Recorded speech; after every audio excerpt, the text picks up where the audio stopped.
প্ৰটেকশ্যনত থাকিব। মইতো চকলেট খাই ভাল পাওঁ, কিন্তু দেউতাৰে আজিলৈকে মোক চকলেট এটাও আনি দিয়া নাই। ইয়াৰে দুটা মোৰ, দুটা অভিৰ। কস্তুৰীৰ লগততো তাক তুলনাই নকৰি।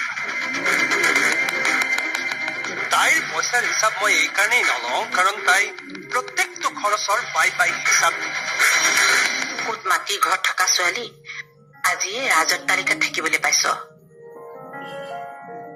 মোৰহে কপালখন বৰ বেয়াও। হাই চোৱাচোন কি কোইনচিডেন্স, তুমি ইয়াত মই ইয়াত।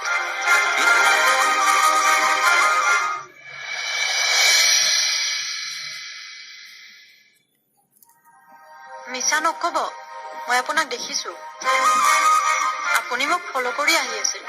নাই নাই, তুমি আকৌ ভুল ভাবিছা নহয়। নাই, একো ভুল ভবা নাই, মই সকলো বুজি পাওঁ। আজি আপুনি মোক ফল' কৰিছে, কাইলৈ হয়তো আই লাভ ইউ বুলি ক'ব। চাওক, এই প্ৰেম চিমৰ কাৰণে মোৰ হাতত সময় নাই। মোৰ বহুত ডাঙৰ সপোন আছে।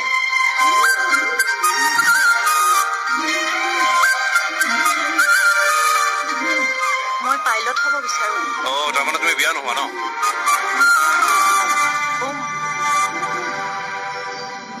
কিন্তু মোৰ বাবে ল'ৰা দেউতাই পচন্দ কৰে।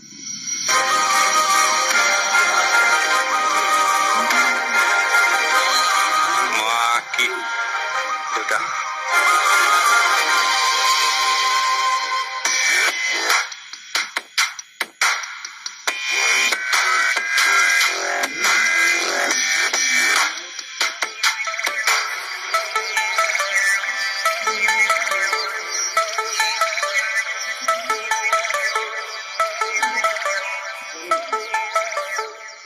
মোৰ টকা পইচা থাকিল কি হ'ল ভাৰতী বাইদেউ, অকণো সুখ নাই। আগতে ইমান বাৰ কৈছিলো যে এই টপা তোলে এটা সন্তানৰ বাপেক তোলে মই বিয়া নহওঁ। নাই, মোৰ কথা কোনেও নুশুনিলে। এতিয়া মইহে ভুগিছো। ভগৱানৰ যে কি লীলা, মোৰ সংসাৰখনত অকল অভাৱেই দুখ।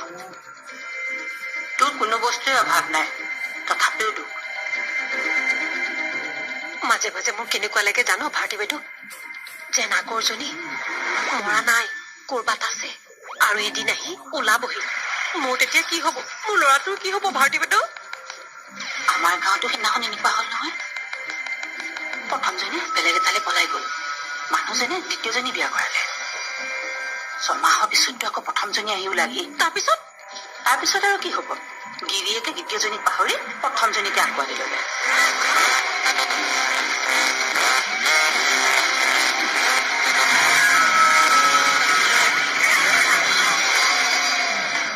বেচেৰি দ্বিতীয়জনীলে দুখী লাগে। পৰহিনে তাৰ আগৰ দিনাখন কি হল জানো, প্ৰথমজনী আহি ওলালহি নহয়,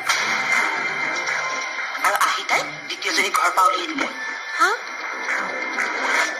শুনিছো প্ৰথমজনী থকাৰ পিছত বোলে দ্বিতীয়জনী ঘৰখনত একো অধিকাৰী নাথাকে। মোৰ লগতো যদি এনেকুৱা হয় ভাৰতী বাইদেউ,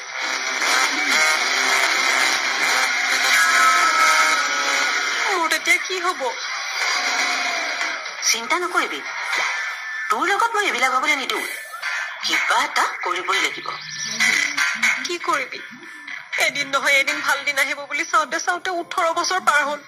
ৰচোন, এই ছোৱালীজনী বাপেকটোলে ইমান মৰম কিয়? তাৰ কুকৰ্মবিলাক নাজানে নেকি তাই? সি আগৰ কথাবিলাক নাই, তাই এইবোৰ কথা একো গম নাপায়। তাই নিজৰ বাপেকক ভগৱানৰ দৰে জ্ঞান কৰে। বিয়া হৈ আহোঁতে এওঁ মোক কৈছিল মই যেন কস্তুৰীকে এইবোৰ কথা একো নকওঁ। ময়ো কোৱা নাই। ইমানো বেয়া নহয় দেচোন মোৰ মনটো। ইমানো সতী সাবিত্ৰী হৈ তই কি পালি? তই যদি গোটেই কথাবিলাক অলপ মছলা মিলাই কস্তুৰীক কৈ ল যে দেউতাকৰ বাবে এইখন ঘৰৰ পৰা অকল মাকেই নহয়, তাই খুৰাক খুৰীয়েকো ওলাই গৈছে, তেতিয়া চাবি। তেতিয়া কি হব?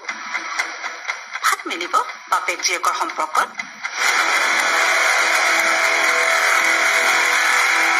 তই মানুহজনী একেবাৰে সহজ সৰল, সেইকাৰণে এই অৱস্থা। অলপ চতুৰ হবলৈ শিক। সংসাৰ সংসাৰখন এনেকুৱা এখন ব্যঞ্জন য'ত অলপ সঁচা আৰু অলপ মিছা এই দুয়োটা মছলা মিলাই দিলেহে সোৱাদ হয়।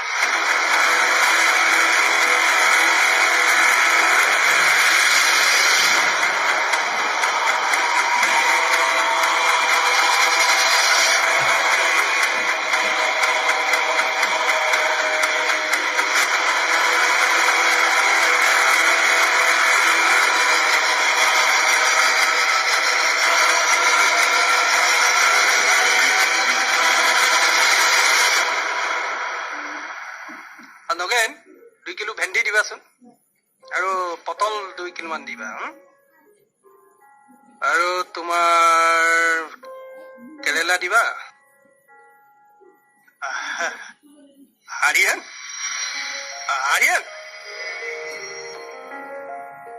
কোন আৰিয়ান?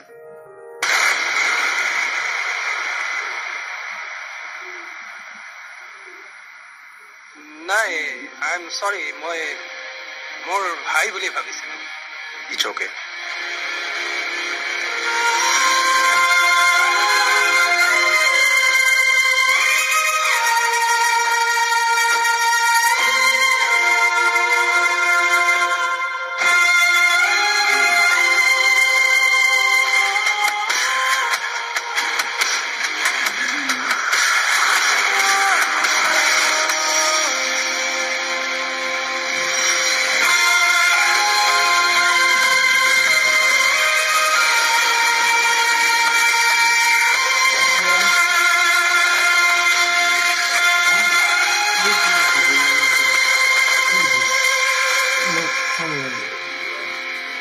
কালি মই ডিলাৰত অডি এখন বুক কৰিলো নহয়। আৰে তোক মই কৈছিলো দেখোন বিজনেছটোৰ কথা। আৰে 5 লাখ এইটো মাহত ইনভেষ্ট কৰি থ 1 মান্থ পিছত ডাবল হৈ যাব ইণ্টাৰেষ্ট। আৰে বাবা এনেকে থাকিলেতো ভিক্ষাৰী হৈ থাকিব লাগিব। 5 লাখ এইটো মাহত থলি 10 লাখ নেক্সট মান্থত পাই যাবি তই বুজিলি। আৰে বাবা মই কৈছো নহয় 5 লাখ টকা যদি এইটো মাহত দিয় তেনেহ'লে নেক্সট মান্থত 10 লাখ টকা পাই যাবি চিয়ৰ এণ্ড চাৰ্টেন। আৰে মা আনিছানে চা ক'ত থৈছা মা ক'ত থৈছা? ইমান সময় লগালা যে ইমান বছৰৰ মূৰত পঠিয়াইছিলো খালী হাতে নাহিলে হ'ল আৰু হা খালী হাতে আহিছা হাঁহি দেখুৱাইছে। 1000 টকা দিছে। এটা কাম কৰিবা তুমি মোৰ অসুখ হোৱা বুলি ক'বা মানে মোৰ এটা কিডনী ফেইল হোৱা বুলি ক'বা। এটা নহয় 2টা কিডনী ফেইল হোৱা বুলি ক'বা। খং বাঢ়িব পাৰে, নিজৰ লগতে আত্মীয়বোৰক অপকাৰো কৰিব পাৰে। কিছুমানে আত্মহত্যা কৰে। যদি কিবা অভাৱ আছে এজনী বেয়া বুদ্ধি দিয়া মানুহৰ আৰু বেয়া বুদ্ধি মই দিম তাইক। 1000 টকা দিছে। 1000 মাত্ৰ 1000 টকা? আৰে তুমি দেখোন কৈছিলা তোমাৰ ভনীয়ে বহুত ধনী মানুহ। পুনৰ কণীৰ পৰা হাঁহ নেকি হা? এতিয়া 1000 টকা দিছে। অলপ ধৈৰ্য ধৰচোন, পিছত দিব নহয়। ৰবা মই তোমাক যেনেদৰে অভিনয় কৰিব কৈছিলো তেনেদৰে অভিনয় কৰিছানে? মানে গৈয়ে একেবাৰে হুকুকাই কান্দি দিছানে? মই জানো তই মোক শিকাব নালাগে। এটা কাম কৰিবা তুমি মোৰ অসুখ হোৱা বুলি ক'বা মানে মোৰ এটা কিডনী ফেইল হোৱা বুলি ক'বা। এটা নহয় 2টা কিডনী ফেইল হোৱা বুলি ক'বা। তাৰপিছত সিহঁতৰ আগত কান্দি দিবা মোৰ মাত্ৰ এটাই ল'ৰা। তাৰপিছত সিহঁতৰ বেয়া লাগি দি দিব তোমাক পইচা। এনেও ধনী মানুহবোৰ বৰ বুৰ্ব। তুমি এনেকৈ বেয়া লগা গ'লে পইচা দি দিব। এইবোৰ কথা কয় নেকি? ইমান বেয়া চিন্তাবোৰ তোৰ কেনেকৈ মনলৈ আহিল?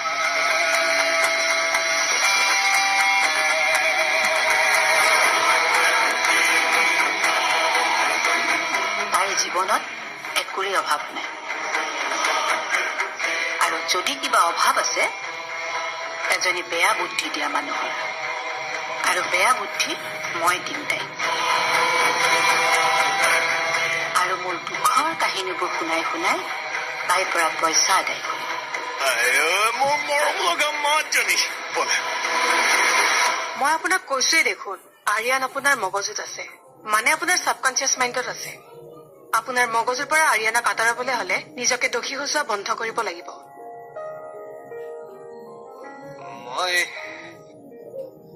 মই মিছা কথা এটা কেনেকৈ মানি লওঁ? আপুনি আৰিয়ানাৰ অপৰাধী নহয়।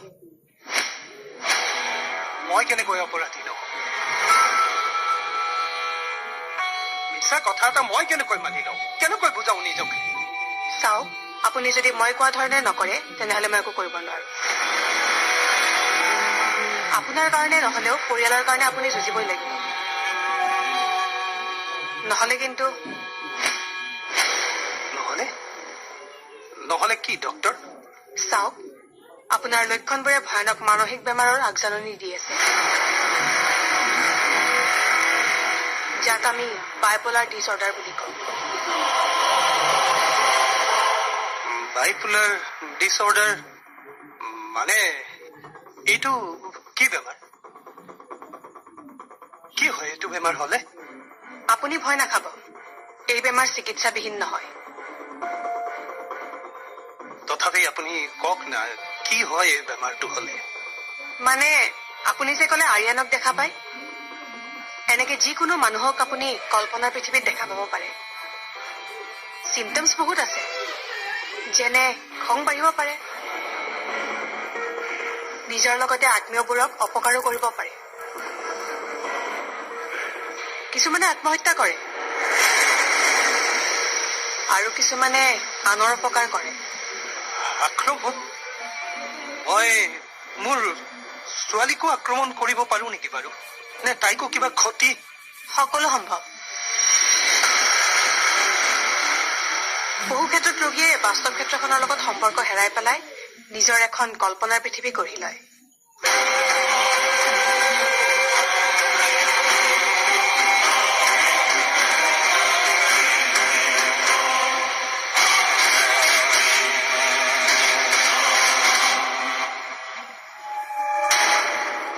ইমানো সতিসাবিত্ৰী হৈ তই কি পালি?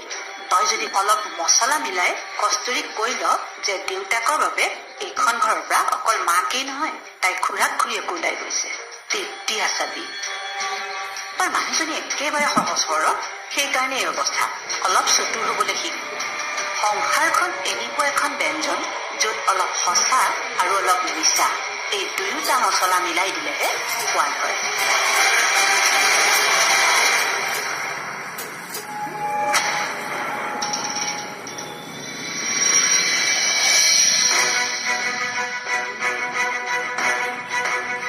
কস্তুৰী, তই এইবোৰ জানিবি বুলি দেউতাৰে সেইখন চহৰ, সেই মানুহখিনি ত্যাগ কৰি ইয়ালৈ গুচি আহিলে। পাছত আৰিয়ানে কস্তুৰীক বিয়া পাতিলে আৰু দেউতাৰে বিয়া পাতিলে তোমাৰ নিধিক। কিয়? কিয়? দুটি মনৰ জোনাকৰ পোহৰ চৌপাশে, কৰোণা ভাইৰাছ। মনৰ জোনাকৰ পোহৰ চৌপাশে।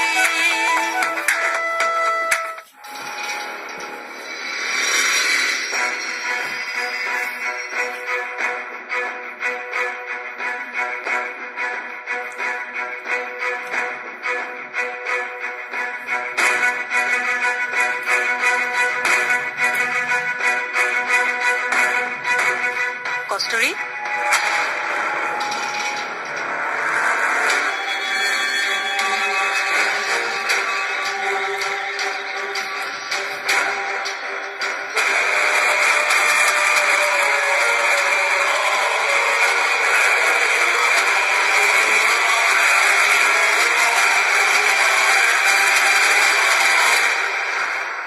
চাও এফালে আছোন।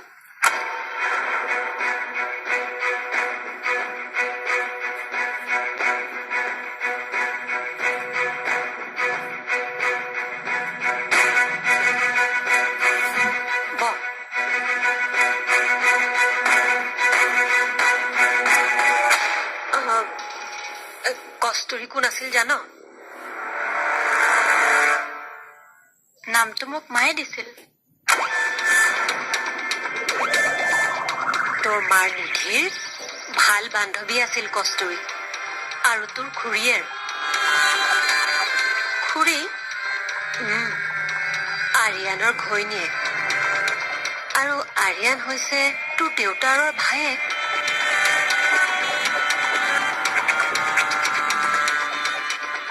সেইবোৰ জানিবি বুলি দেউতাৰে সেইখন চহৰ সেই মানুহখিনি ত্যাগ কৰি ইয়ালৈ গুচি আহিলে।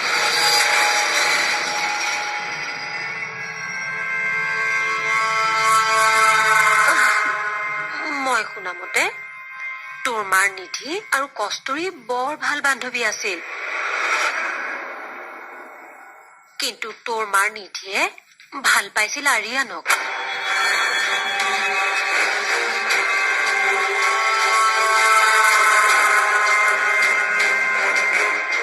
আৰিয়ানে ভাল পাইছিলে আকৌ কস্তুৰী, ইপিনে আকৌ তোৰ দেউতাৰে পচন্দ কৰিলে নিধিক।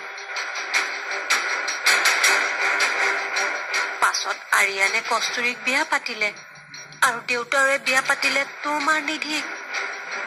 কিয়?